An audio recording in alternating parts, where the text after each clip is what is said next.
Welcome back, everybody, to another episode of Free Mind Podcast. I'm your host, Dave Hurt, and I'm very excited because I'm joined today by a guest.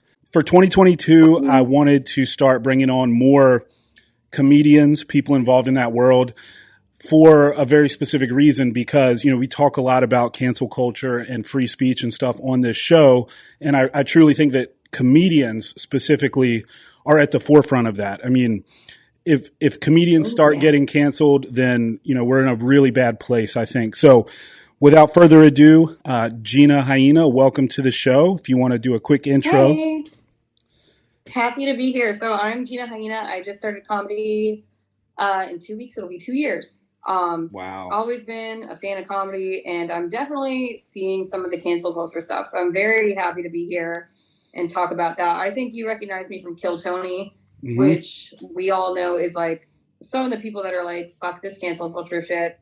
Let's just have a laugh. No one's trying to hurt anybody. So that was a great way to get, some fans because they're all kind of on the same page.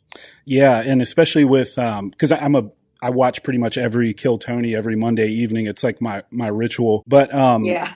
especially with like the whole thing he went through, right? With, what's his name? The Asian guy. And dang. Yeah, it's crazy. It's wild, really. So I'm sure your listeners are somewhat familiar with it, but it was really interesting to me because that was how I first got to know Tony. I did my first episode on Kill Tony was at Antone's. At that point, Pang Dang was still a regular. He hadn't really come out to Austin that much. And then, I fly back and forth from New York to Austin to keep up with the scene here. I eventually want to get back in Texas full time.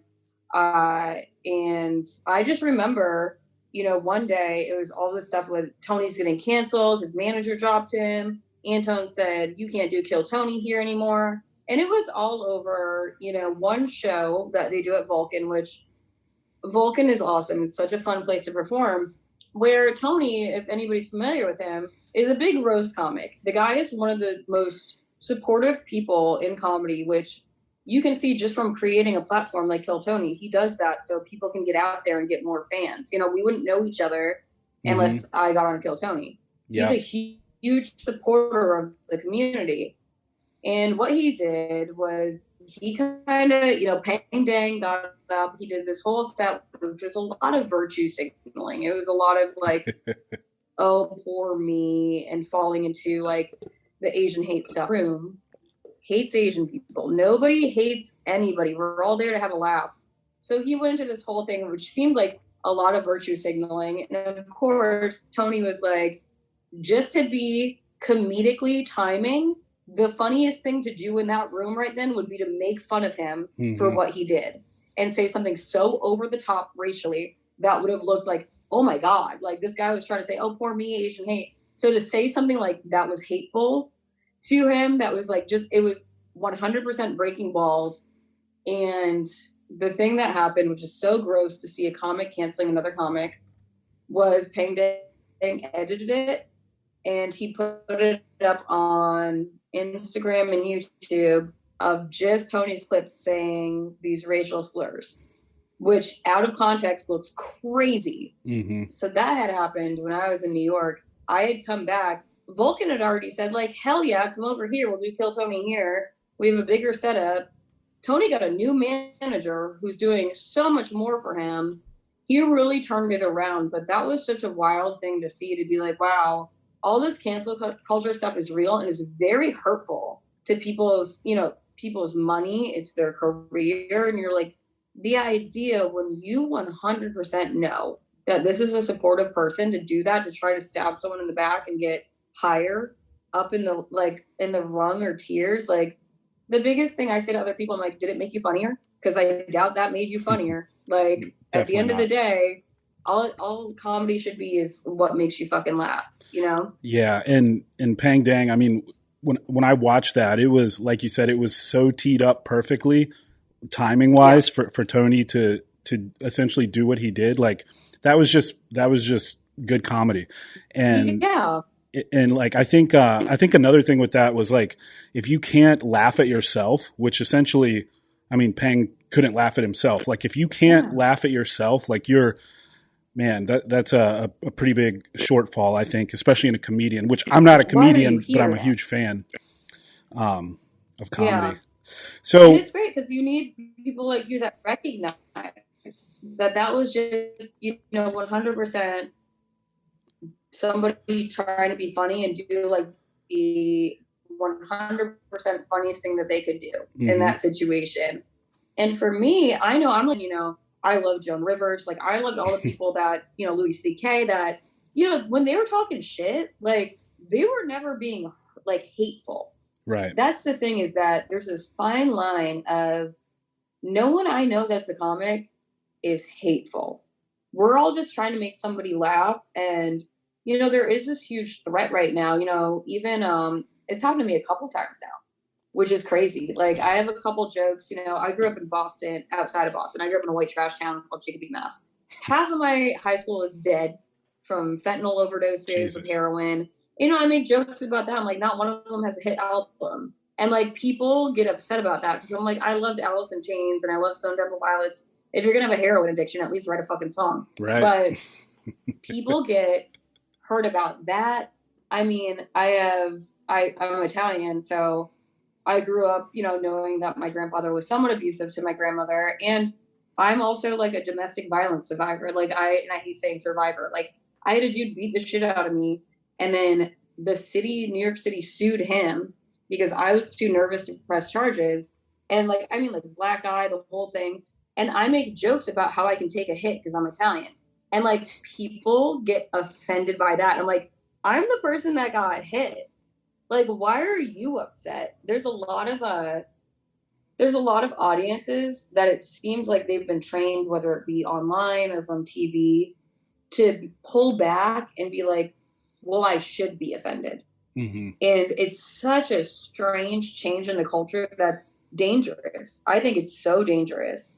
Because if you can't say your piece or if you can't laugh about dark shit, then what the fuck are we all doing here? Yeah. It's weird seeing like, because what boggles my mind is people going to a comedy show being surprised that people say outrageous things. It's like, this is why this exists. Like, this is why we do this. You should be prepared for this when you go there. Like, it's almost like people go to comedy shows a lot these days for that gotcha moment, like trying to find some, something to be outraged about. It's like the recreational, like getting upset shit. It's so crazy. I had a show in Philly and I was like, Philly of all places, you're going to get upset about like, cause I'm 35 and I talk about how my kids are going to be overcooked. And like people I'm like, also I've dealt with like being in shitty relationships because I was worried about my fucking ovaries. So I'm like, if I can't joke about that, then like anything I say comes from true experience. I'm like, one, you're not going to fucking get me with that shit. Secondly, and I shouted out this to the woman, I was like, you're at a comedy show. Like, the whole like little theater emojis and one's laughing and one's crying. Yeah. You want some drama, stay home, watch fucking Grey's Anatomy. Like, why are you here? Yeah. It's so crazy to me. The other times I've had, the scariest thing I think is comics canceling other comics. I think that's horrendous. What are you doing? And seeing producers and bookers trying to cancel comics. You're like, you're trying to create this whole different atmosphere. There's a club in New York that is the people that they're trying to get in there the most are people that want to be writers for SNL, which I could go off forever on how SNL is now. Sucks now. Yeah, it's crazy now. And a lot of clean comics, which to me growing up, I had never even considered clean comedy. I didn't realize that was like a thing. Like I said, I was like Louis, I like Burr, I love what Tom Segura is doing. And I had never even considered, there's like a whole avenue to go down, like Jay Leno or Jimmy Fallon and what they're doing. So that's the main type of people they're trying to get in this one club. And I've been working with them for some time. I did a podcast on compound media, which love the whole idea of compound media. If people aren't familiar, Anthony Cumia kept getting canceled and fired from his positions on terrestrial radio and then Sirius XM. And he said, fuck it. I'm putting it behind a paywall so I can say whatever the fuck I want. So it's a really fun place because they're very 90s, very like, just say whatever the fuck you want. We're all having a good time. And I did a podcast on that. The next time I performed at this comedy club, I went back to the green room and the booker was like, "Oh, we were just saying how you're a smarter version of so and so comic," which I was like, it's a pretty fucked up thing to say. Right. And I was like, "Oh, that's funny because I just did her podcast." And they said to me, "Oh, be careful with that. Wouldn't want to see you get canceled before you get started." And I was like, "What the fuck is that?" Like, so you're pretty much saying, don't go back on this other platform or else we're not going to let you perform here. Which was, I mean, I had just started in New York. So I was like, I was nervous and I feel so shitty about it. And I started going back on Compound. I was like, yo, these people offered me a regular spot every month. And I got nervous and I kind of blew it off for 2 or 3 months because, stand up is my number one medium.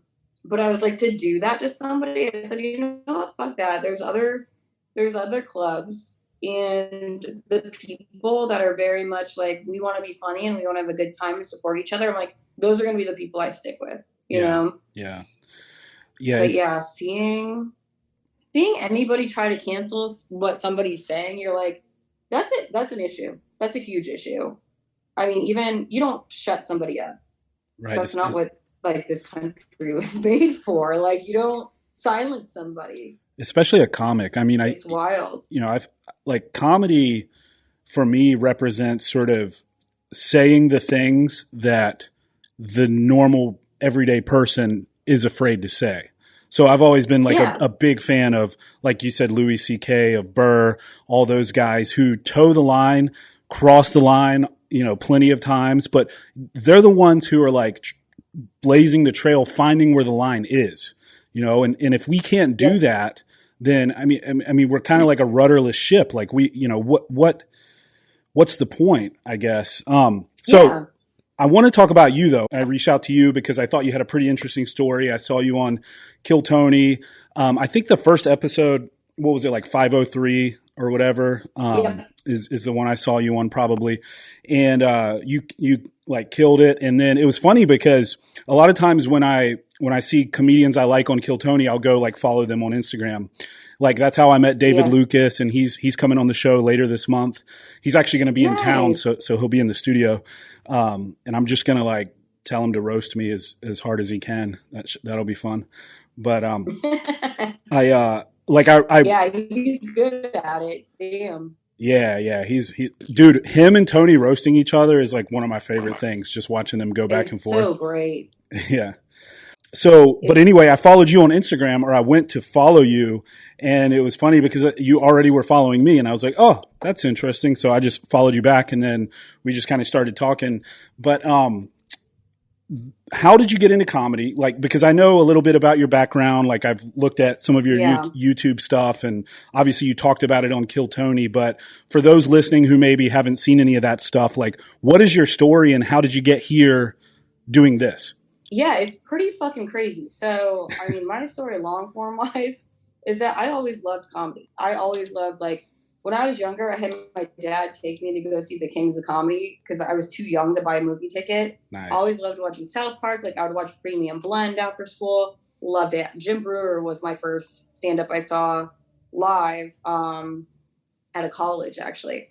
And I grew up, like I said, Chicopee, Mass. We had the Pookie Lounge, which was this weird tiki bar that had the comedy connection there. So Charlie Murphy would always be there and Dave Attell. Wow. And so I just loved all of it. And growing up, I never realized that you could get into entertainment. I thought that it was just like you had to get, like as a kid, be a child actor, or like you had to live in LA. And like I just had no idea how to get into it.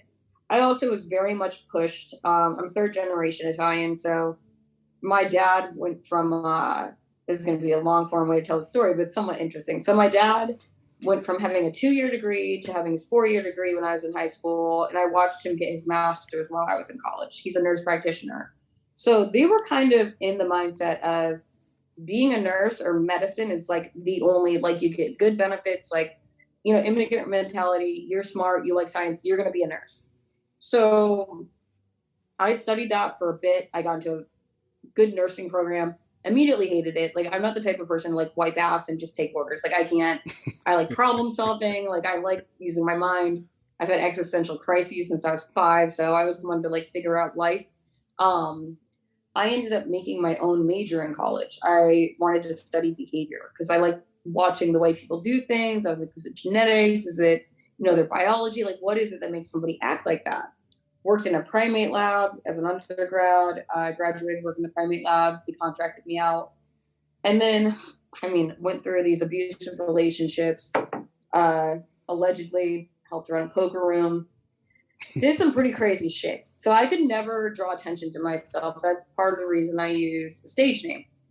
And I had moved to Texas. So before I moved to Texas, I got hit by a fucking car in New York, which makes me very spontaneous. So I have a TBI every month. I have it in a fucking weekly thing, like, hey, don't make any decisions this week. Isn't that like Roseanne and Roseanne Barr and Sam Kinison? Isn't that like what happened to them? So it's so funny because that's what everybody brings up to me. They're like, did it make your stand-up better? And I was like, I wasn't doing stand-up yet.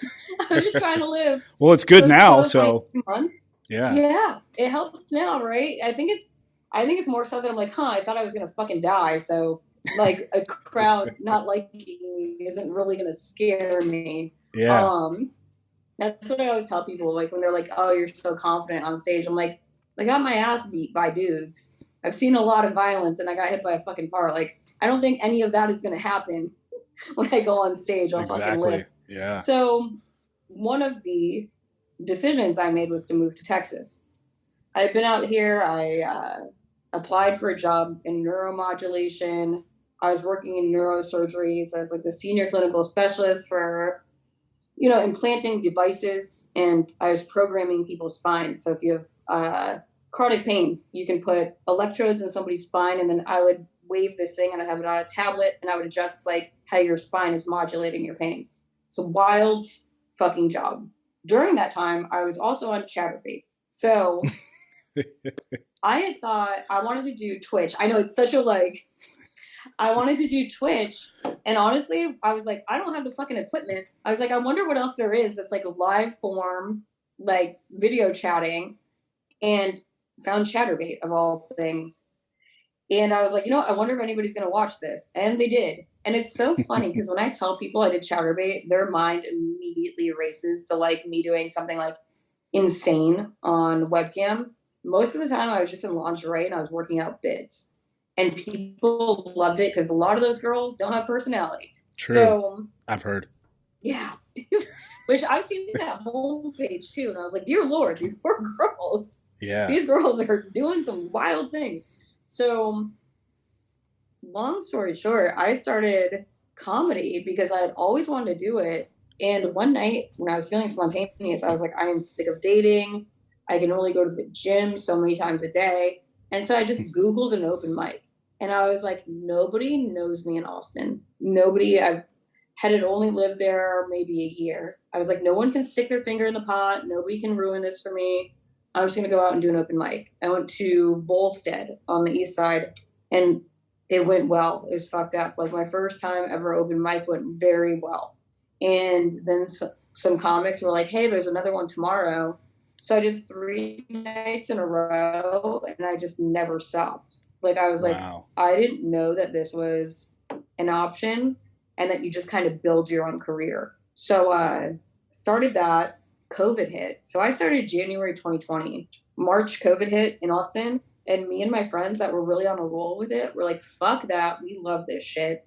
So we would drive up to Killeen every Wednesday. And we'd do like this shitty open mic in a biker bar where no one wanted to fucking hear us. But we were like, nope, we're going to keep doing this. Like, you're going to hear us no matter what. I eventually got fired from my job because somebody ratted me out about being on Chatterbait. That was a wild story. This guy pissed off one of our clients. He had heard me do a Sirius XM interview about how I did neuromodulation and how I was on Chatterbait. Because Sirius XM, they were like, that's such an interesting story. This guy that I worked with heard it, sat on the information for months, and then when he fucked up with one of our top clients, he ratted me out to HR so that he would take the heat off of him. Which was, crazy. Fucking crazy. So I stayed throughout COVID, waited out my lease in Austin, tried to find a job in Texas as much as I could. And then the only job offer I had was back in New York City in last September, which was the worst time to go back. I was doing open mics in the subway. I was talking to nobody in the subway every day because I was like, fuck it, I'm still doing this. Driving out to New Jersey, doing a strip club tent show. There was a tent in the parking lot of a strip club. We do a show every weekend. Crazy. So I come back to Texas every 6 weeks because I was like, it's open. These are where like my people are that I started with.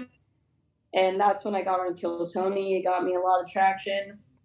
From that show is when I got booked on Red Band booked me on his secret show. So he's been doing that, I didn't realize, since LA. All right. Sorry, folks. So you were talking about the secret show. You said Red Band was doing it in LA prior to Austin. Yeah. And that's where I kind of lost you. I heard you say Rogan, and that's about it. Okay. So from my first episode of Kill Tony, I got booked on the secret show that Red Band does, which I didn't even realize that was an option from doing Kill Tony. I just thought it was like a fun thing to do. I was like, I'm going to do Kill Tony. That sounds really fun. I like getting roasted, whatever. And then Red Band was like, hey, do you want to do the secret show? And I didn't realize he's been doing these since LA, and people would drop in on them and people would like meet each other. And it was a great show out in LA. So the first one I did, Fahim Anwar was on it, and Rogan was on it, and I almost shit my pants when I got sent like who was on the guest list, because he sent it 2 hours before, and I was like, oh my fucking god, because me and my friend had said it. We were like, you're gonna perform with Joe Rogan, like we're just putting it out there for like one day, like within the next year, and it was like next fucking day. So crazy. I got so lucky for the timing because he wasn't there when I first showed up. And they told us, they're like, listen, when Rogan shows up, he gets the green room. Right. Which I'm like, I know where I'm at, but that still kind of hurts to hear. I left, right? You're like, got it. But like, come on. So I left my jacket in the green room, maybe on purpose, maybe not. And I went to perform. And I didn't realize he came in while I was performing. And he stopped and he watched me. So I went back upstairs to grab my jacket. And he was at the door and he was like, hey, come in. And I was like, oh, I don't want to like get in your way if you're like about to perform. And he was like, you're really funny. And I was like, what? And he was like, you're really funny. I just watched your set. And I was like, oh my God. And the week prior, my mom had sent me a letter about how she wasn't down with me doing comedy. So I like started talking to him and I was like, listen, I was like, as crazy as it sounds, you just validated like so much shit in my life. My mom just sent me a letter. And he was like, what? So me and him ended up talking for like 2 hours. He's also from Massachusetts, also a third generation Italian. So we just like kind of kikied about that type of shit.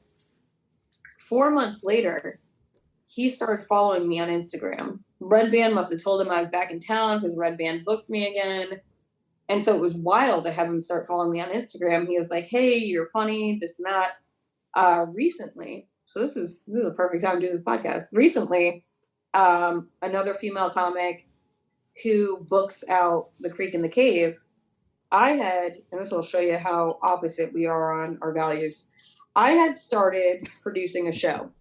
What I want to do is I want comics who are interested from New York that want to come to Austin. I want to book them because they're like, I don't know when to buy my plane ticket. I want to make sure I have a good show, this and that. So I was like, whatever, I'm going to produce that show. And then vice versa. I'm going to start producing in New York. So my friends from Texas want to like come up. I'm like, I have a room, or you can sleep on my couch. You can do whatever. And you'll have a guaranteed really good show. Had that up. Tickets were sold. 2 weeks later, this girl hits me up and she said, are you doing a show at my club? And I was like, oh God. I was like, I don't even want to get into this drama. So I just didn't pick up the phone because I was like, listen, you have tickets sold. It's on your website. You already know that I'm doing a show there. Next day I get a call from the other manager. They're like, hey, there's an issue with your show at this club. They're not allowing it because this couple that invests in the club said that if Gina's allowed to produce there, they're not investing any more money in the club. Which I was like, well, one, what an honor.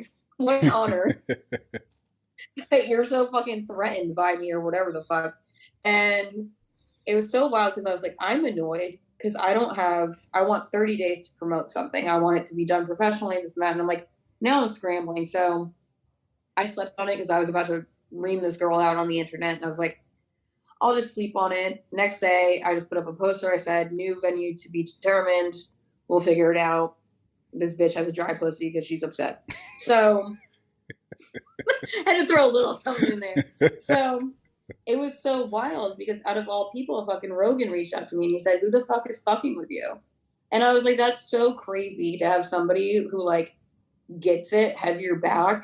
And then he asked me to open for him. So wow. I actually flew down. Yeah, I flew down this past Wednesday and I opened for him, which was so awesome. And I like, talked to him and I was like, listen, you really changed the trajectory of my trip because it was going to be, I was really excited to go to Austin. I was really excited to see everybody. And I was like, what the fuck is this shit? Was this like gossip? The whole issue with the Austin community is it's so small. And now they have all these big names coming here that these people are stabbing each other in the back to try to be an opener. And that's never been my thing. I was like, listen, I want to be a headliner. I'm worried about being funny. I'm not worried about like opening for so-and-so. Right. Because I also think if you show up too early, who gives a fuck you got an Instagram picture on a famous stage if you're bombing on it? Like, who cares? Like, it's fucking crazy to me. So it was wild to talk to somebody who's had that much, experience in the community and is, such a big name everywhere. And I was like, listen, you really changed the trajectory of my trip because I went from like excited to really pissed off to immediately really excited again. And he was like, no, listen, you got to look out for your people. Like, we're comics, you look out for other comics. And that meant like the world to me. And I was like, that's exactly what I'm trying to do. But that situation, people were trying to come at me and like tell me like, oh my God, let me tell you about my beef with this person, this and that. And I was like, I truly don't care. Because at the end of the day, that person made themselves a clown and like their work is going to speak for itself. At the end of the day, I'm like, all I'm worried about is getting on that stage and being funny and entertaining people. Like how we said, it might sound crazy, the shit you say, but you go to a comedy club, you're hoping that person says something that you don't hear in a day-to-day interaction. Yeah. Like, you just want to be fucking entertaining. Like, even if you're nervous, I say that to myself every time I get on stage. I say, be entertaining. And if you can't do this, like, if people weren't nervous about this, anybody could do it. So you better get on that fucking stage and say some shit that entertains people because that's your fucking job. So even if it's a crowd you don't get along with, entertain the fuck out of them. Yeah. It's such a fun gig. Man, it's so like I'm sitting here listening to you and it's just crazy because there's so many parallels like between both of our experiences. Like literally some of the things you've said, it's just crazy to me because like we have similar educational backgrounds. I was in the sciences, biochem. I went on to do grad school in biochem and I was in the research world for years and all of that. And then like got into some, this kind of stuff. I actually used to own bars. And so I was in that world, the nightlife world. And it's just funny, all the parallels. Now I do the podcast and a bunch of creative stuff, which it's like totally different, but so much more fulfilling in a lot of ways. Absolutely. Yeah. And it was when you told me you didn't realize, oh, you can just get into entertaining. It was like the exact same with me. I was like, oh, I can just start this thing and just do this thing. And that's it. Like I just start and I'm good.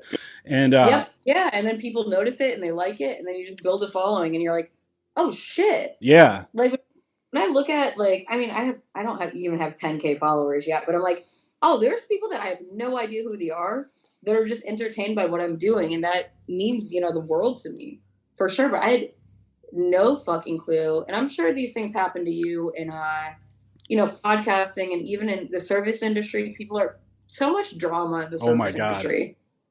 I had to sell. But you're like, it was like the number one reason I sold was because I was like, so I had three locations in 2 different states and I had like 100 employees at the highest point. And even though I had general managers at every location, 3 a.m. I'm laying in bed. I've got like a newborn baby, all this stuff. And my phone starts ringing about like a toilet that's fucked up or something, and I'm like, this doesn't fly You're like, anymore. this ain't it. Yeah, Yeah, this ain't. yeah, and because it all, and rightfully so. I mean, when you're the business owner, like it does all fall on you, but it just happened to be a business where you're essentially dealing with drunk people, which are essentially kids, right? Babysitting Yeah. fucking big drunk children, and bar fights and shit like that. Like it was fun in my 20s, but when I hit 30 and I had to calm down a Yeah, little you're like, I bit. got other shit to do. Yeah, Like, yeah. yeah. But And it's so because it prepares you, right? Like oh yeah, now,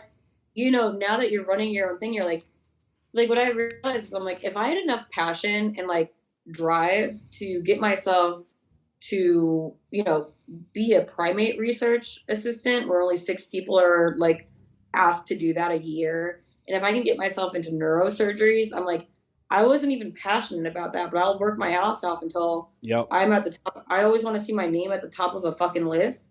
So I'm like, oh, if I have that much drive, and I'm like, I get that for comedy. I'm like, and I love comedy. I'm like, no one's taking this from me. Not yeah, a damn person is going to take this from me. Whether it be people that get offended, whether it be a club investor, like I'm like, you're not going to take this from me. You have no exactly. idea, like how much work I can put into anything. And I'm like, also the drama for me. Like, I don't know if this happens in like the podcasting world or social media. I'm Yeah, like, the drama whatever in it is. comedy is Yeah, a fucking joke. I'm like, if you could give me drama when I was a primate researcher, the other girls didn't like me because they had no social skills. So they thought because I had social skills, I'm a fucking idiot. And, they're trying to hold on to that one thing so bad. Like, I'm so smart. This is what I got. Like, this, like, I don't know if I look like someone that fucked one of their boyfriends or something. And I'm like, okay, you're nasty to me, but this is primate research and we're affiliated with the Harvard lab. Like, yes, I can see how you're getting nasty about that. Or if like you're in neurosurgeries and someone's trying to like undercut you or like get this contract, there's so much money on the line. Yeah, there's drama, but I'm like, when it comes to a fucking bar show doing stand up, I'm like, what the fuck are you being mean to each other for? yeah. It's crazy to me. Like, I think the biggest thing, it's really cool that you have this podcast and that you're getting interested in talking to comedians. Because I think no matter what media form or just anybody starting their own independent business should be supportive of each other. Because 100%. everybody knows what it took to get there. Whether you're doing comedy, whether you're doing music, whether you're working in the digital arts, whether you're doing podcasts, like it takes a lot to get there and it's a lot of fucking work. And there's a lot of people that will try to make you feel stupid for doing your own thing. I Oh don't know if yeah. you've ever gotten that where Oh, people are like, oh, what a fun hobby you have. so And I'm many like, this ain't times. a fun hobby. So many times. And like, I mean, people even still today, as big as podcasts are, like it seems like everybody has one. People still like when you talk to a normal person, they don't, there's still so many people who don't even know what a podcast is. They're like, oh, is that like something on an iPod or something? And I'm like, what the fuck? No, it's like a radio show over the internet basically, but you can listen to episodes anytime you want. And yeah, it's wild the disconnect, because another good example is there will be people who I just will randomly come across and they've got like 5 million followers or whatever. And I'm like, I've never heard of this person in my life. It just Yeah, shows you yeah. how big the world is and like how much is out there, to seize and to go after. So that brings it Yeah. back to like what you were saying about these people getting all weird about these little shows and stuff. And it's like, Yeah. there's Like, plenty to go around. Like if you're talented, there's plenty to go around, right? I say that all the time. I say there's an audience for everybody. There's an Yeah. audience for everybody. I mean, you think about like Russell Peters is a completely different comedian Yeah. than Bill Burr, and they're both doing so well. Like Yep. it's not a zero sum game Yeah. in like anything. So I'm like the fact that you can't, it's more of a reflection on the other person. I'm like, if you're scared to support somebody else, that speaks more about you than about them for sure. And it's just crazy to me. Like what I did, which was kind of dangerous when I first started comedy, I thought, I was like, I've been through this like completely violent relationship. And that was horrible for like over 4 years. It was like emotionally abusive, financially abusive. I couldn't leave. I was crying every fucking day in the shower because I couldn't in front of this guy. And then my whole family fell apart. I've had friends die from drug overdoses and all these fucking things. And then worked in jobs where I didn't even want them. So when I started comedy, the kind of thing that I did that was not a mistake because I learned from it, but I projected onto everybody that they must have had the same hard life that got them to the same place. So I immediately was just kind to everybody and I was super trying to be supportive. And then I realized I was like, oh, some people are just shitheads. Like some people like just get into something they've never gotten hit in their fucking life. They've never had like anything taken from them and they just want to cause drama for whether they're bored or whatever the fuck. So that's still a tough lesson for me. The way I like to say it is some people are all shit, no pony. Because I don't know if you've ever heard this story. It's about a little kid and he's just playing in manure and there's like piles, like pounds and pounds of manure. And he keeps like digging through it. And his friends are like, why are you like digging in this manure? And he's like, well, there's all this shit. There's got to be a pony somewhere. And you're like, sometimes there's just no fucking pony. Like sometimes people are just fucking shitheads. And it's such a hard lesson for me all the time. I'm like, sometimes people don't want what's best for you. Or they're threatened by you for whatever fucking reason. Well, it's because they're insecure and they see you as a lot of times being what they know inside they probably can't be, or either aren't willing to put the effort into becoming.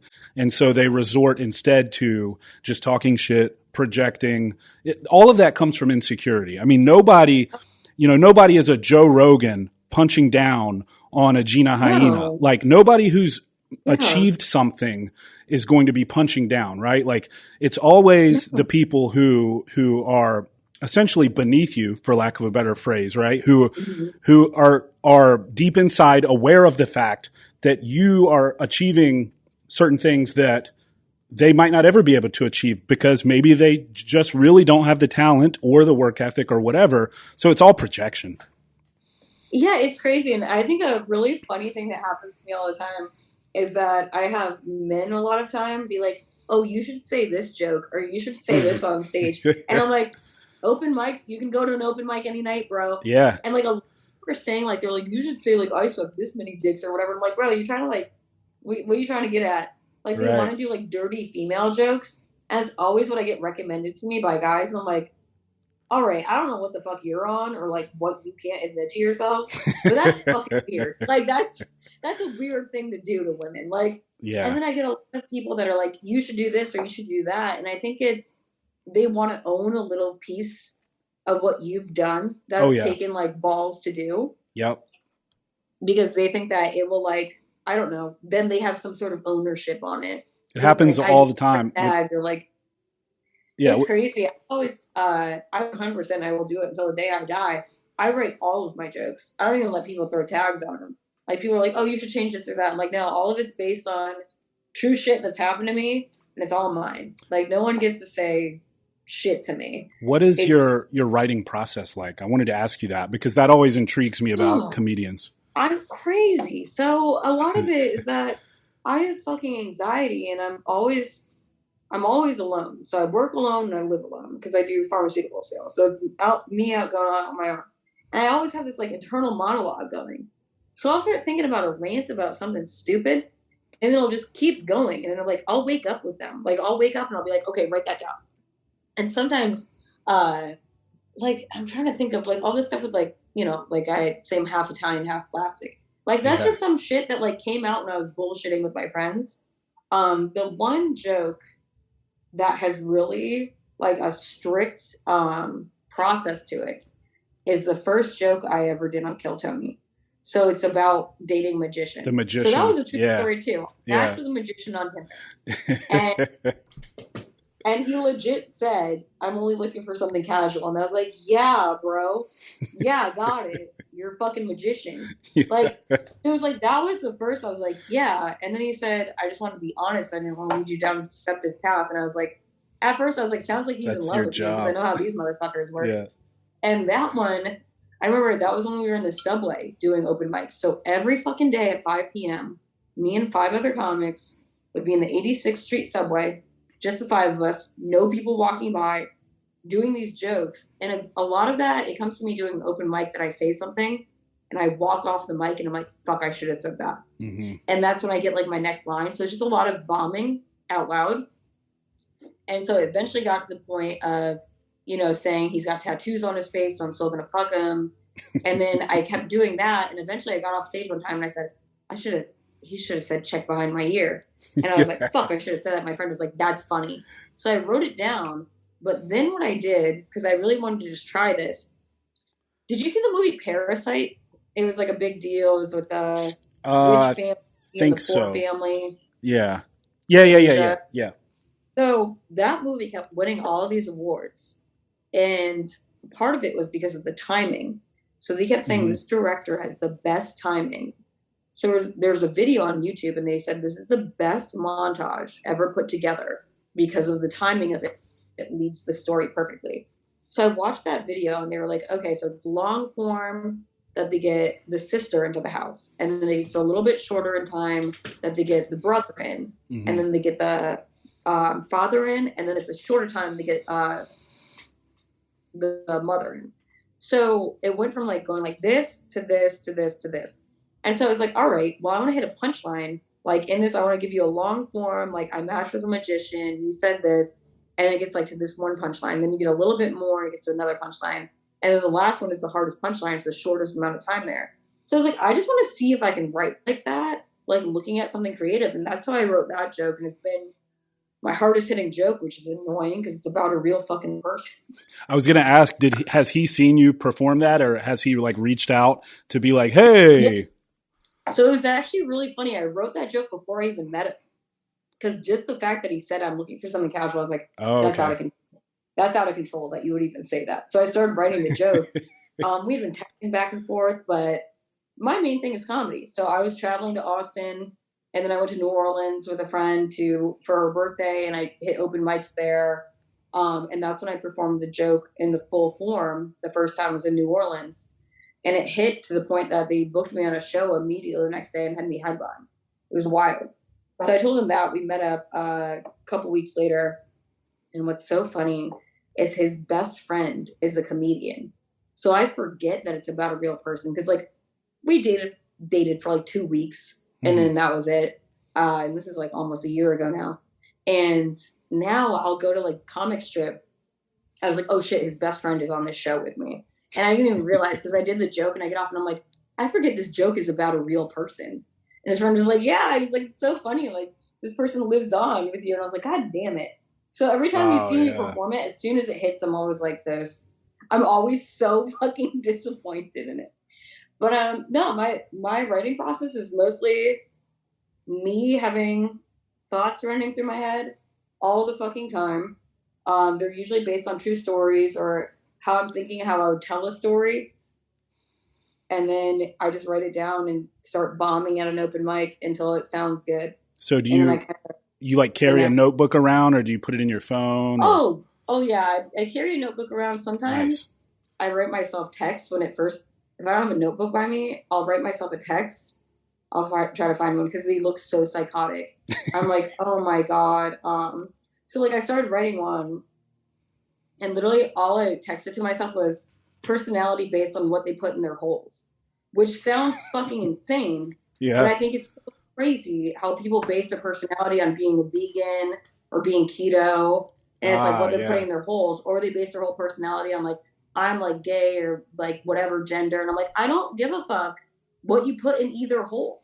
Like, just be a good person. So I'm trying to like develop something based on that, but I'll usually write myself these crazy text messages. And I've actually sent it to my acupuncturist on accident before with this poor little older like South Korean lady.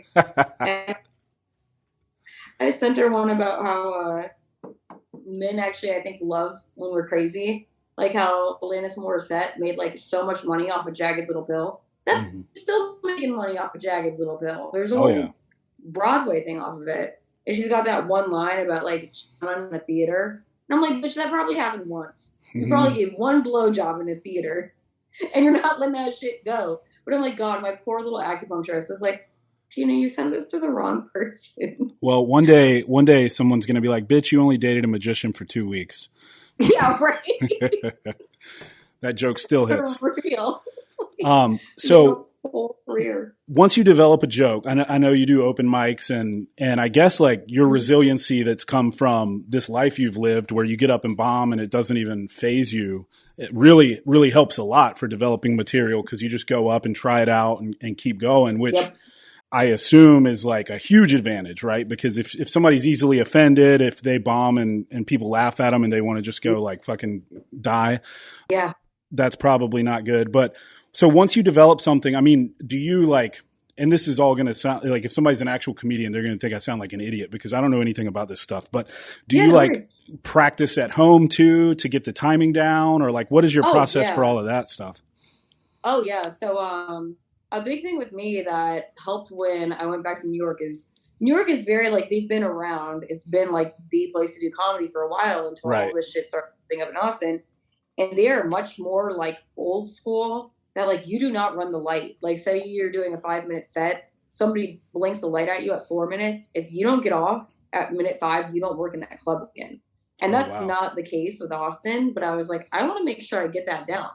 So what I'll do, like when I did that joke on Kill Tony, I knew I had a minute. So I kept saying it to myself out loud. And then I like timer. So I recorded myself doing it to make sure it was exactly a fucking minute. And then when I just opened for Rogan, he said 10 to 15 minutes. So I had my set. What I'll usually do is I like it to flow to a story. So I'm like, in my head, I'm working on an hour. Whether or not some of these things will make it into that, I'm sure, things come and go. There's jokes that I've fucking left behind. I'm working on where it starts with like who I am.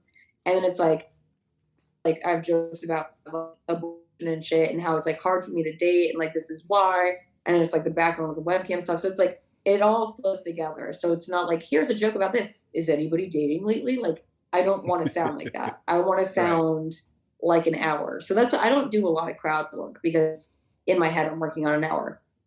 So I sounded fucking psychotic, which you can tell like I'm losing my voice. I said that shit to myself probably 7 times over. Because sometimes when you're on a more casual show, what I'll do is I'll bring up a piece of paper with keywords on it that are written really big Yeah. that I know I'm going off of. But for that, I was like, you're not bringing your piece of paper up, bitch. Like, you're opening for Joe Rogan. You're not fucking looking at notes. So I just said that shit to myself like 7 times in a row before I got there. That's a big part of it, which is, I mean, like I said, I know I'm not trying to like do my own horn or anything, but I work very hard because there's times that I've gone to Kill Tony where I look at other comics and I'm like, do you know what jokes you're doing? And they're like, oh, I'm just going to tell jokes until the minute's up. And I'm like, you have this platform where 100,000 people are going to hear this and you haven't like put any planning into it, wing it. Like, it's crazy to me. Yeah. Like, that's just insane to me. That is insane. And I've even seen, I'm pretty sure where people come up unprepared and Tony essentially says that. He's like, this could have been your moment and you seriously didn't even prepare for this. Like, and I watch stuff like that and it blows my mind too, because like it could literally change their life in a minute if they, if they took it seriously. And, what I was going to say is something that's because I've listened to Rogan for fucking like years and his podcast inspired me to do this as it's inspired like a million people probably to do podcasts. But I really enjoy long form conversation and stuff. And so when I discovered him, I was like, oh, fuck, you can actually do that. But one thing that always struck me about him in talking about comedy is his work ethic, because I always would look at stand-up comedians and that's not like the first thing a normal person would think is like, they're these very disciplined, you just see like a wild person, but what I found out in listening to Rogan, at least with guys like him and a lot of the pros is like, they do put in the reps, put in the work. They're very disciplined about it. Yep. And it seems like that's a big differentiating factor, with like people like you versus, I don't know, the people who go up on Kill Tony and fucking bomb.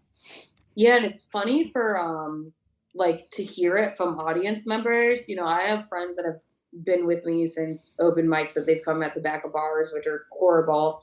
And now they are such like connoisseurs of comedy that like they'll know right from the jump. They're like, oh, that person's unprepared. Yep. Or like, hearing how you can tell on Kill Tony as well, that you're like, oh, that's, and it's kind of, to me, I'm like, what are you doing? Like, what are you doing? Like with anything, I just, not having discipline like that, I'm like, I don't look down upon it, but I'm just like, it's just so foreign to me.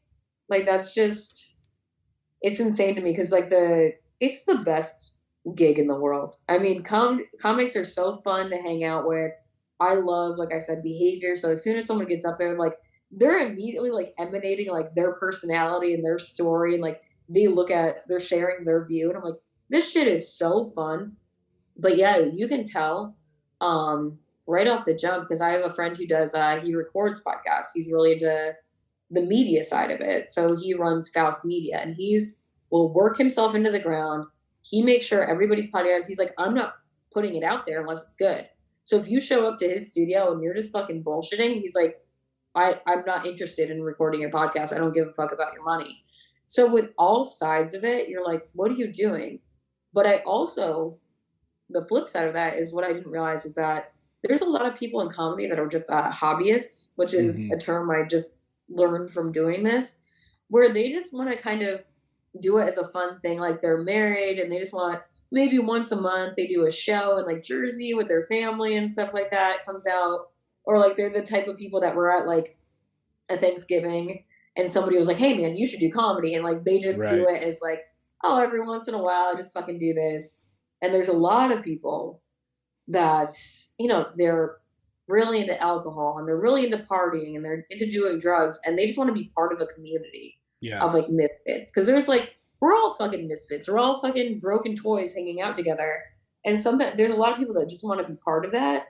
So you'll hear the same goddamn jokes for 2 years I've been in this. And I have some comics that tell them the same 3 minutes because they just like hanging out. And I'm like, I mean, when I see that, like it sounds so cocky, but I'm like, I'm not worried about turning this into my profession because I'm like, one, I'm very determined. I'm not going to die a salesperson. I'm going to die a comedian, period. Yeah. And also when people are like, so many people do comedy, I'm like, well, I've been to a couple different cities now and some people are 25% doing comedy. Right. So they're not like, I'm not worried about them. And I'm also not worried about like, it's not a zero-sum game. And there aren't a ton of really good stand-ups. I mean, there's really not like nationwide. I mean, and I'm pretty sure I've heard Rogan talk about this before. There's like maybe 100 or whatever, there's not a lot. Like I'm sure there are a ton of open micers and all that stuff, but it's clear that you've already set yourself apart. I mean, how many people started comedy 2 years ago and just got to open for Joe Rogan? It's been insane. Me and he gave me the shout out on his podcast, which I still haven't wrapped my head around. He did the 12th anniversary podcast he did with Red Band, and he mentioned my friend's band, which is Nether Hour. They're extremely fucking talented, which is wild because I saw them 4 years ago in Austin at a random bar on Rainy Street, and I didn't know them at all. And then they're the band that opens up the Secret Show, and then they close out Kill Tony now, just because Tony saw them at a fucking bar and was like, you guys are fucking great. You guys are fun. Do this. I want to put you guys on, which is, again, speaks to Tony's personality and how like great he is about being supportive.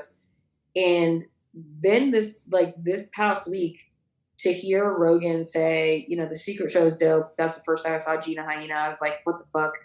My friends expected me. And then he shouted out Nether Hour too. And we were like, yo, this is crazy. So, actually, me and one of the guys from Nether Hour are going to do a podcast as well, because it's just one of those things too. Because same thing with bands, same thing with anybody trying to put their shit out there.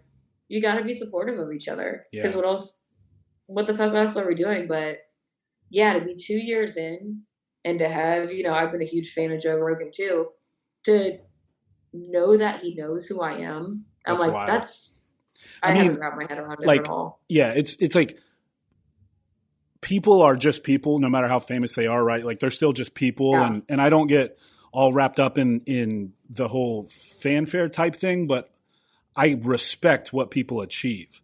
and like somebody like Joe, when you look at like what he has done for so many people and what he's, especially for comedy and even this genre, podcasting and everything, it's just more like you getting that acknowledgement by him that you have talent. That must have just been amazing and validating. It's so validating is what it is. And and it's also, and I'm sure in some sort of way he recognizes this in me.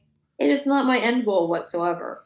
It's just a little it's like a little treat to be like, you're on the right path. You're doing it. Yeah. Because like I said, I'm like, it is not my fucking goal in life to be an opener for anybody. It is my goal to be a headliner, to be, whether it's Netflix or whatever the fuck, whatever the platform is that's going to let you do a stand-up special. And honestly, at the end of the day, I'm 35, so I'm going to be older than most comedians in it. And my biggest goal at the end of the day is to be that supportive, when I'm older. Like, I want to be able to lift people up as well. Like, I think that's the whole point. If you're going to be successful just to be selfish, then I don't understand that, at all. So I'm like, it's going to be a fun journey. Like, the whole thing is like, I'm enjoying every second of the fucking ride. And it's such a wild career path that it's like I did a show at Gotham the week before I did here. Sold out show at Gotham. Awesome. And I had to bring people because that's what you do when you're first getting into a club. You have to sell so many tickets to be able to get on. Yeah. And then they had me headline in Connecticut. And it was the day before I was flying out to Texas.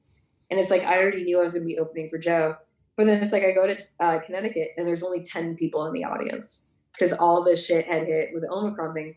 And I had a couple of friends who had never seen me do it. And honestly, I'm I enjoy this so much. You're paying me to talk shit. And what my friend said to me that was the most meant a lot to me is he's you made it sound like there was 200 people in the room. He's you gave the same exact performance, which is exactly what I do. Mindset wise. And I did that the first open mic I ever did. The old school Austin crew, I haven't seen any of them. When I first started, were not friendly at all. And when I got up there, I was I know they don't like me because they're look at this girl and she talks about webcams and shit like that. I got up there and I was I don't give a fuck what the back of the room thinks. I'm going to make this crowd laugh. And I just performed I was there's 25 people in this room, but I'm going to act like I'm in the theater. Because at the end of the day, that's what I want to do. Well, it's also an injustice to you if you don't take advantage of that rep to its fullest, right? Yeah. Why not go out there and improve yourself? Absolutely. That's why it's you can tell the people that that stop trying to grow too. Yeah. Which is pretty wild. It's pretty the whole thing, like I said, I think is so fun. I love meeting new people from it. It makes the world seem a little smaller because you go to I can go to Philly. I know most of the comics there now. Right. I know pretty much all the comics in New Orleans. And then it's I know someone from Florida because they came up to New York. And I know everybody in fucking Austin.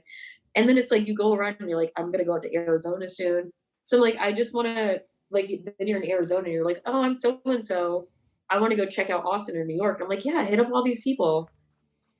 The funny thing too is the gatekeeping thing. You'll have somebody in a different city and you'll be oh, who should I hit up? And they'll just ignore you. And I'm that's crazy. For me, it was kind of funny because I was kind of the plug for Austin because I went from Austin to New York and everybody was locked down in New York. And they're who can I talk to in Austin? I really get up. I really want to get reps in. And I was here's every single contact. Here's when they do shows. Here's whatever. I'm going to hit them up for you. And that's why I wanted to start this networking thing. And people were oh my God, thank you. I'm so amazed that you did that. I'm why?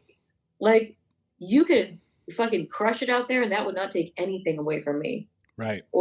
I mean, it's all it all a rising tide lifts all boats. And it's again, not to keep bringing up Joe, but that's another thing that he talks about a lot, right? That he's done with comedy and comedians acknowledge it. It used to be that everybody was against one another and now everybody supports one another because everybody has their own tours and everybody has their own podcast and they go on one another's shows and support one another. And that is for me as a non-comedian, just as someone who is a fan of open discourse and free speech, that has been so cool to see over the last several years. And Yeah. especially when you have them like on the other side of things, a lot of these people who are trying to silence speech, like it's so cool to see comedians like banding together and supporting one another to Yep. push through that. So anyway. Absolutely. And that's what, like, that was a big thing with me still going back on Compound Media when it was like this club or whatever being like, oh, well, be careful because she says things that people don't like. And I'm like, listen, I can sit next to anybody. We don't have to agree on everything. Exactly. What the fuck would that be? Yeah. Why the hell would I want to talk to somebody that I agree with everything about? It's boring. Like, I want to learn about somebody's experience. Like, and people that I talk to, if they say something like extremely hateful during the conversation, I'm going to fucking bring it back in their face and be like, well, what the hell did you mean by that? But I don't really know anybody who's extremely like trying to be violent or trying to be hurtful in their speech. I think that is extremely rare. And what's scary is people are making it seem like it's extremely like this blanket statement of this is like hate speech or this is offensive or this and that. I'm like, no, people trying to be violent in their speech is actually very rare. Yeah. It's pretty crazy. I actually just put up a post that was the picture of the actor that was in the Striking Vipers episode of Black Mirror, because that was the episode where the two guys were fucking each other in a video game. Yeah, I saw that and post. He's the same yeah, and he was the same actor that was Morpheus. And I was like, y'all are trash for letting this happen. And like what I meant by it was like Morpheus was supposed to be this like very wise, like, red pilled, like knew everything going on. Like he wouldn't fall for just fucking somebody in the Matrix. Like he wouldn't fall for this like very earthly, like very primal like need that's, runs everybody over every once in a while. Right. And this kid commented and he was like, oh, you hate gay people even when they're fake? And I was like, what? Like, I was like, I was like, one, if that's what you took from that. Everybody just wants to be offended. Yeah. And I'm like, and also I'm like, you're trying to hit some cancel culture shit because you commented that on the picture. Yep. Like you were trying to make me look like a dick. And I was like, no, I hate two people on this planet. It's the guy that beat me up, and it's this same thing. I had a gay friend that married a very violent guy that beat the shit out of him and stole his credit card. Same thing. Those are the only two people I hate on this planet. There's very few things that offend me or I find threatening. Like, and I'm like, none of it is going to be in words and none of it is going to be in jokes. Like, no comedian is getting up and trying to like incite violence. Yeah. Like, it's crazy. That's a pretty fucking wild thought. It's crazy how people try to like impose that on people too. Like there was this recent thing, I talked about it on the show recently, but this Fox News guy was giving a talk at a Turning Point USA event, and he was talking about a strategy for interviewing people on the spot. Like if you run into somebody in public, and he was basically describing it to the crowd saying, you ask two questions. You kind of warm them up with one question. And then with the second question, you come in with the kill shot. And that's like the big question, to really put them back on their heels. And he used the term kill shot, which is very like, I've heard it a million times being in business and like you hit them once and then you come in with the kill shot. Literally, like the super left-leaning media's heads were exploding over it, saying that he was like, because he was talking about Dr. Fauci. He was like, if you encounter Dr. Fauci, you ask him one question and then you come in with a kill shot. And they were literally like, Jesse Waters is saying you should hit Fauci with kill shots, and he's advocating violence and all this stuff. And so like I put out an episode where I showed the full clip, and I'm like, no, he's clearly describing a rhetorical mechanism for interviewing people. But it's just like everybody is so eager to be offended and to look for it's like, man, chill out, people. Crazy. I'm like, people really need a passion, or they need a hobby. They need fucking something. Or like pot or psychedelics or both. Or, do something. Because this whole worrying about other people's business, like I'm like, what you eat doesn't make me shit. Like, why are you fucking worried about what I'm doing? It's so crazy because this whole, many years of my life now, like my autonomy has just threatened people. Like, whether it was like this guy, and if I was talking to somebody, that must mean I need to fuck them. And like stuff like that. So he would get offended and get like crazy. Or like if I was doing chatterbait while I'm working in the OR and I got fired for that, I'm like, I'm not fucking masturbating in the OR. I'm just like, I can actually be a dynamic person. Yeah. And then like this whole shit with like, now with everything like with with the vaccine and all that shit, which I don't want to go down that rabbit hole, but it's just like, let people have their autonomy. Yeah, it's like that's the wild. biggest thing is like, I'm very pro autonomy. Like, as long as you're not hurting somebody else or like stealing from them, let a motherfucker live. And these art forms like podcasting and comedy, like, you need to be able to do that in music. I mean, even in like TV shows, you're like, what did they mean by this? And you know, you look at some of these older, you know, TV shows or commercials, and you're like, oh, that was pretty crazy. Like, maybe Right. that was a little wild and Yeah. it'd be very offensive now. But at the time period, nobody meant anything violent by it. Nobody meant anything hurtful or destructive by it. They either just didn't know any better, or like no one was like, oh yeah, I'm gonna go hurt a person, like a minority, because I watched this commercial. It's wild. Or like, it's fucking insane to me. It's really fucking crazy. And I hope, you know, I'm starting to think that people are like pushing too much. They're really kind of showing their hand with all of this shit. Like, they're asking for a little too much. And I'm really hoping that pendulum swings the other way. Yeah, it is for sure. It's like more and more people are speaking up. People are saying they've had enough. Like, even in elections, like you just saw it with the Virginia election, like it went super red, and it was formerly a blue state because of all this education stuff. And it's like, people are getting to the point where they've had enough. And honestly, I think to bring it back to comedy, like that's not played a small part in it. You know, having these outspoken comedians and people who are like Tim Dillon is a gift to humanity. You know, like that guy, he's not afraid to say, but he's so important, because guys like that who just aren't afraid to say anything, like that is what punches through this wall of like wokeism and everybody being offended and everything. And it's just so important. And like, that's why, like I was saying at the beginning of this thing, I want to talk to more comedians, because you guys are like truly like out on the front lines doing this thing. Yeah. It's crazy. There's so many jokes that I've had that like, and I felt the need to pull back sometimes. One of the like first jokes I ever wrote was like how I have fake tits and how it's so crazy that they were done by a white guy because they look so good. It looks like they were done by a brown guy. And like, people would get fucking pissed about that. I'd be like, listen, if you're in a surgical suite, you want a Patella or a Weinstein. Yep. And like, people would get upset about that. I'm like, one, it's a compliment. I work in the hospital, and it's somewhat true. Yeah. But also, what I'm saying is that they're good at surgery and disciplined. I'm not saying anything derogatory. I'm saying something silly. I'm saying the silliest thing I could say. Also, it's kind of punching down on myself because I grew up in like a white trash Massachusetts town. Yeah. So it'd be funny to think that like, oh, this old school Italian bitch thinks that only brown people can do surgery, which is not what I think, but it's a silly fucking thing to say. And all I'm trying to do is make you laugh. Like, it's crazy to me that people tighten up on jokes. You're like, don't come to the comedy club. The craziest thing is people getting offended on behalf of other people. Like people who like only white people that get offended by that joke. Yes. Typically, like it drives me nuts. It's always white people. When there's Indian people in the crowd, they go, fuck yeah. Yeah. They literally, like, yeah, it's so funny. Yeah, like I even have a recording of it, of me doing that joke, and there's this Indian girl in front. She goes, yes, sister. And I'm like, that's so great. And it's only, you know, the people that aren't of those ethnicities that are getting offended by it. I'm like, what are you doing?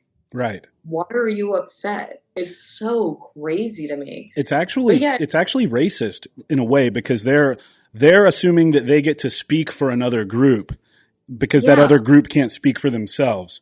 It's like, look, if they're not offended, then just shut up, right? Like it's like the Latinx thing.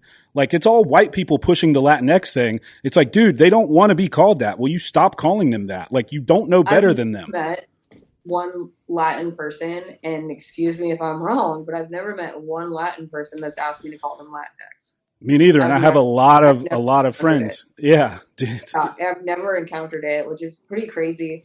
I think that like kind of woke me up to this too was when I was I was studying for my master's in genetics. I wanted to do genetic counseling, where you're the person that talks to people when they're testing their genes and they want to have a baby later in life, or they have diseases that run in their family. And if somebody has, I think it's called achondroplasia, that makes you a little person. Yep. 50-50, it's a 50% chance that they're going to be a little person. It's a 25% chance that the baby's going to die. And it's a 25% chance that they're going to be an average height. So they typically do genetic testing. And we had a forum where they were like, a lot of people are choosing to have a little person as a baby when they're both little people. And this whole forum of students went off being like, well, that's not right. Why would you have a disabled baby? Why would you have this and that? And I was like, are you going to raise the child? Right. Like, what do you fucking care? Same thing with deaf people. So deaf people typically get their genes tested when they're having a kid. And, there's a 50-50 shot of whether the baby's going to be deaf or not. And people were choosing to have a deaf child. And I remember multiple people being like, why would you deafen your baby? And I was like, well, first off, you're going to fail this class because that's not how genetics work. Like exactly. That embryo doesn't exist. But they were choosing, and it would be the same argument every time I would have is I was like, listen, this person is getting their genes tested. Deaf people have their own language. They have their own culture. They typically live together. If they're wanting to have a baby this bad, they're probably most likely going to raise that child with a lot of love and care. And also, as soon as they leave your office, you're never going to see them again. So unless you're going to be supporting that fucking child, maybe leave them the fuck alone. You don't need to have an opinion on everything. Yeah. It's pretty fucking crazy that people do. But yeah, it's wild to me, and I'm sure you see it all the time. And when you talk to your guests, you hear it a lot. Like how much people just cannot, they need to stick their finger in the pot. They need to, and you're like, this doesn't affect you whatsoever. Right. At all. Well, you're going to sleep at night regardless. Exactly. Exactly. It's truly has nothing to do with your life. And for me, it's, because I'm very outspoken about, certain controversial issues and things like that. And the way I look, which look, I know how I look. People call me racist all the time. They're like, you just look like a racist. And I'm like, and it's funny because my friend, yeah, I know what, cause I'm white and you're like, is that me? You're like, okay, sure. Yeah. I just laugh at it. Literally, I just laugh at it because, kind of similar to you with bombing on stage. I had abusive drug addict parents. I've experienced the worst of it. What you guys say to me can't do a damn thing. But anyway, nope. It's funny to me because I have, my wife is not white. Right? My wife is a person of color. And I'll say that and I'll be like, yeah, I'm so racist. That's why my wife is brown. Right? And they'll literally be like, well, actually, that kind of makes you more racist because you just want to assert your white power over her in a power dynamic. And I'm like, dude, people have lost their minds. That's it. That's the final straw. People have lost it. You're like, have a Snickers. You're not acting like your fucking self. You must be fucking hungry. It's Take crazy. a nap, bro. It's so crazy. What is going on in your head? Yeah, that's an actual thing now. Telling white dudes who are with women of color that it's because they're racist. Yeah. Or I get a lot because I like more alpha men that I've internalized the male gaze and that I see, whatever justification through men, and it's I don't even know it. I'm like, no, actually, it actually makes me comfortable to have a man who's can keep me safe. Yeah, I have no issue with that.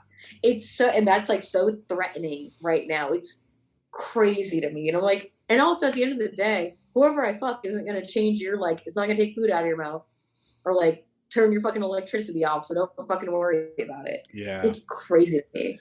It's that people have lost it. It's that whole thing. I love what you're doing. I absolutely love what you're doing. I think this is a really important podcast. Yeah, it's I don't care. I'll say any of it. I don't care. And obviously that's gotten me my account disabled a few times. It's gotten me in trouble, but it's I honestly I can't sleep at night if I'm not just saying the truth and calling out a lot of this crazy shit because it's it's great. It's happening all around us and so many people are just sitting by and letting it happen, right? One of the things that I got in trouble for and on Instagram disabled my account or whatever was I literally just said in a post that racism is racism no matter what. So if you're white treating a black person bad, that's racism. If you're black treating a white person bad, that's racism, etc. it got reported, it got taken down. I got like in trouble for it because apparently there's this new idea that you can't be racist towards white people because it's about a power dynamic, right? So like literally if a black person attacks a white person for being white, that's not racism apparently now based on the new definition. And I literally got in trouble for like saying that, no, it's all just racism, right?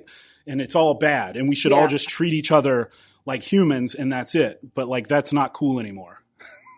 Instagram said, no. It's wild. Don't you say that. It's so crazy. You put ideas in people's heads. That's so funny. Like we used to say be colorblind or whatever, and like color doesn't matter and all this stuff. Like, yeah, obviously color exists, acknowledge that it exists. But like at the end of the day, we're all just humans.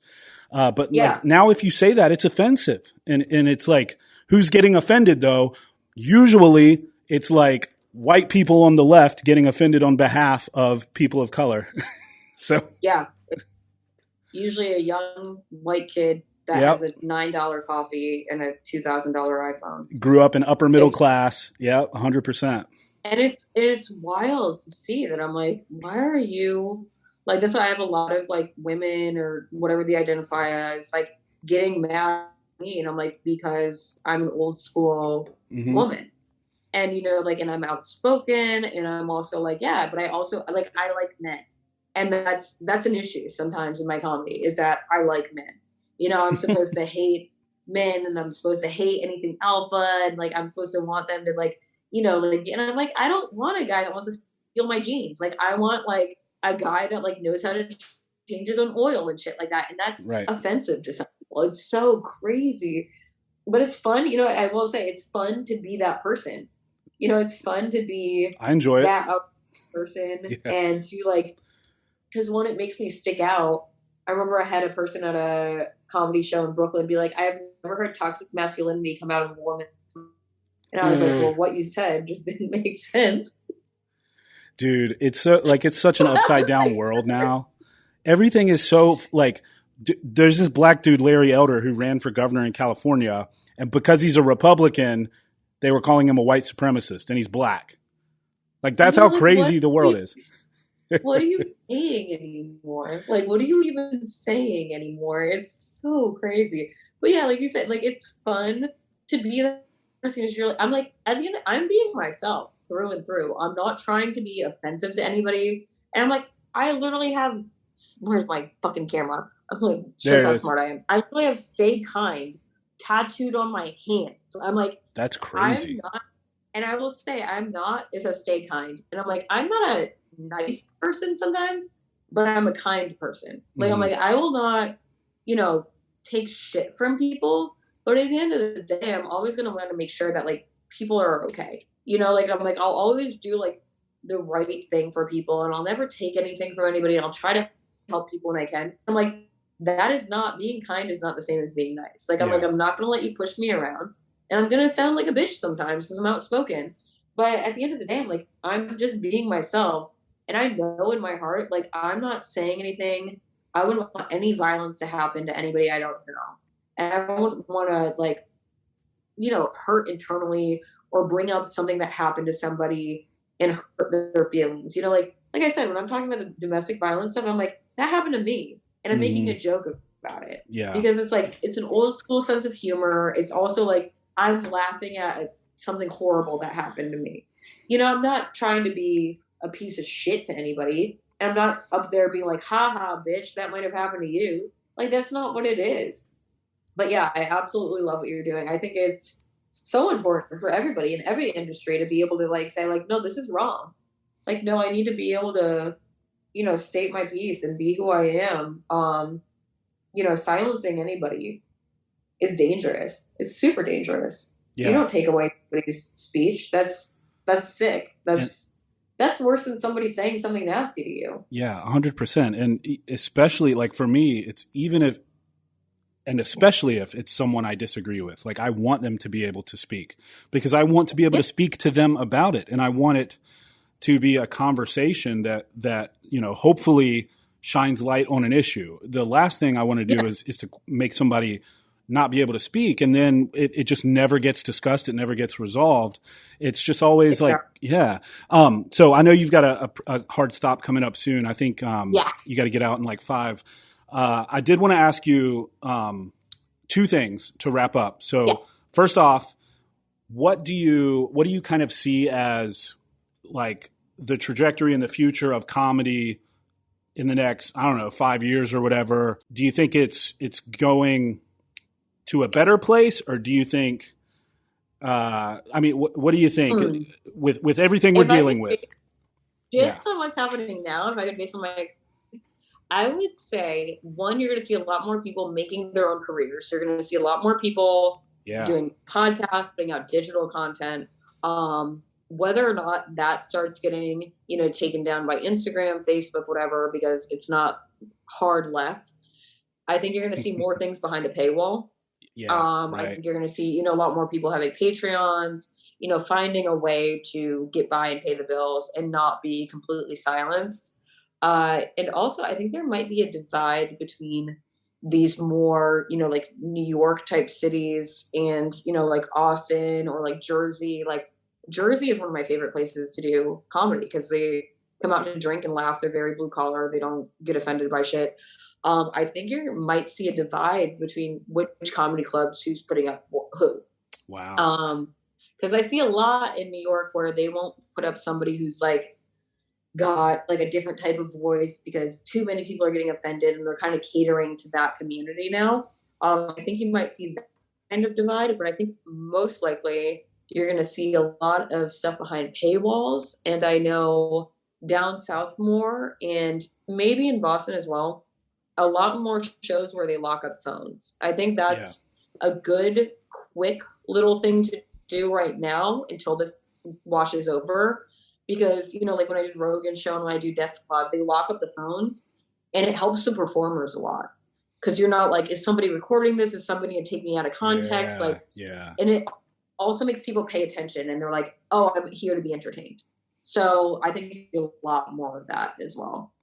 Right on. Yeah. I mean, I feel optimistic about the future of comedy. I really do. I think that, like you said, there might be a bifurcation between those who are offended and those who are doing the offending. Yep. And I'm certainly going to be watching the shows of those who are doing the offending because it's way more funny.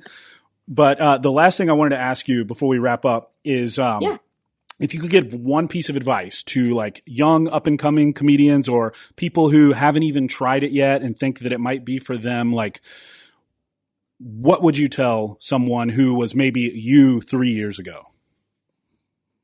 Do it today. Like literally, like do not be afraid of bombing. Do not be afraid of like holding off on it.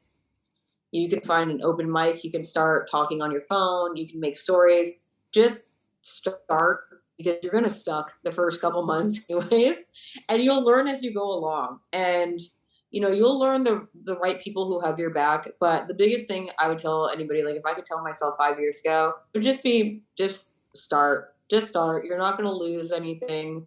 There's nothing. No one's going to hurt you. No one's going to, take anything from you. All you're going to do is grow. So, and if you love comedy and you've been interested in it, it's such a great time to start. So Google an open mic, get there, DM me on Instagram. I'll help you. I don't give a fuck. Just do it and be yourself when you're doing it. Say what you think is fun. That's what I've always done. It's like, do not placate to any audience. Do not placate to what you think is modern or what's offensive or not. Say what you think is funny. Boom. Love it. Beautiful advice. Gina Hyena, to wrap this up, where can people find you online? What are all your socials and all that good stuff? Yeah, so you can find me on Instagram. I'm at eggs in hot sauce. So I'm eggs, the letter N, hot sauce. You can find me on YouTube, Gina Hyena, Venmo, Gina Hyena. If you feel like getting me money for plane tickets, so I can go and tour. Support the cause. GinaHyenaComedy.com. I think that's it. Right on. Well, thank you so much for your time. I know you got to get out of here. It was a pleasure, and hopefully I can get you back on sometime. Sounds good. All right. Thanks, Gina. Bye.